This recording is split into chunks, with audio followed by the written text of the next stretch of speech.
O stavki so se zavodji odločili samostojno. Vam povem, da take enotnosti, kot je zdaj, še ni bilo. Za stavko se je odločilo skoraj vsi zavodi. Podatek imam samo na enem zavodu, to je Razvojno-izobraževalnem centru Novo mesto, ni bila sprejeta, in pa nimam podatka z ene osnovne šole ter z ene srednje šole. Stavki se bodo pridružile tudi medicinske sestre v bolnišnicah in zdravstvenih domovih.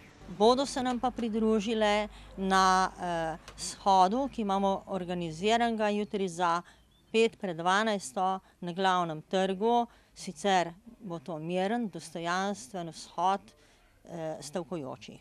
Zatem bosta sindikata novomeške bolnišnice in zdravstvenega doma pred slednjim pripravila še svoj shod. Na Glavnem trgu pa bodo ob 12. tudi predstavniki območne organizacije Zveze svobodnih sindikatov, ki ostro nasprotujejo zniževanju socialnih pravic. Seveda, nižanje denarnih nadomestil za čas brezposelnosti in čas na porodniškem dopustu, enostranskim zakonitim posegom v raven pravic delavk in delavcev, ki so predmet kolektivnega pogajanja, to so plače, regres za letni dopust in vse to. V stavki sta se združila tudi policijska sindikata. Pomembno je pa to, policisti bodo izvajali vse naloge, ki so zapisane v 84. členu zakona o policiji, se pravi varovanje premoženja, življenja, tudi nadzor prometa na koncu koncev, s tem, da smo dejansko apelirali na policiste, da za manjše prekrške opozarjajo. Na mejnih prehodih pa bodo najverjetneje zastoji, saj bodo policisti delo opravljali temeljiteje.